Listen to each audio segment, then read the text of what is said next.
এখনো পর্যন্ত পরিস্থিতি ভালো, মানুষজন আসছে এবং অনেক বছর পরে যে একটা ভোট হচ্ছে এবং আনন্দ উচ্ছ্বাসের সাথে মানুষ এখানে ভোট দিচ্ছে, এটা একদমই ভালো লাগছে।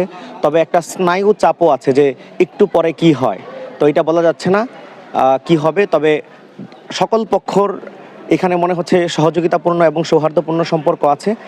সম্ভাবনা মানে একেবারে নেই, তবে আবার হচ্ছে যে মনে হচ্ছে এই রাজনৈতিক যে সৌহার্দ্যপূর্ণ সম্পর্ক সেটা প্রত্যেকটা দল বজায় রাখবে বলে আমি বিশ্বাস করি। এখনো পর্যন্ত পরিস্থিতি ভালো। ডেন্টিস্টের পরামর্শ নাও নতুন কোলগেট অ্যাক্টিভ সল্ট।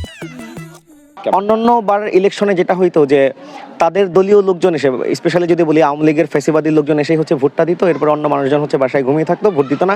এবং আমি হচ্ছে 3বার আগে মানে এর আগেও 2টা নির্বাচন আমি ভোট দিতে যাই নাই। আমার কাছে মনে হয়েছে সেখানে সেফটি ইস্যু আসে, যেহেতু আমি হচ্ছে যে আওয়ামী লীগে ভোট দিব না তার মানে আমাকে ভোট কেন্দ্রে যেতে দেবে না, তো আমি যাইনি।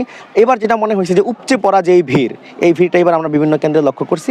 অন্যান্য বারের থেকে তুলনা হচ্ছে এটাই, অন্যান্য বার মানুষ আতঙ্কে থাকতো, এবার মানুষ উচ্ছ্বাসমুখর পরিবেশে আছে। Thank you so much. 2-3 টার্মের তুলনায় এবারের ভোট গ্রহণের পার্থক্যটা সো ফার আমাদের এখানে ফ্রি অ্যান্ড ফেয়ার ইলেকশন হইতেছে এবং মানুষের আকাঙ্ক্ষা এবং হচ্ছে পার্টিসিপেশন অনেক বেশি। একটা ফেস্টিভ্যাল মোড আছে, মানুষ মনে হইতেছে ঈদের দিন আমরা যেরকম ঘোরাফেরা করি এরকম একটা আনন্দমুখর পরিবেশে ভোট হইতেছে। এখানে ভোটের অংশগ্রহণ অনেক বেশি। গণভোটে আমার মনে হয় তরুণদের একটা আকাঙ্ক্ষা, ভোট দেশে তারা সবাই একটা চেঞ্জ চাইতেছে। তো এখানে মোটামুটি আমার যেটা মনে হয় সবাই হচ্ছে অনেকেই অধিকাংশ ভোটার ভোটের পক্ষে।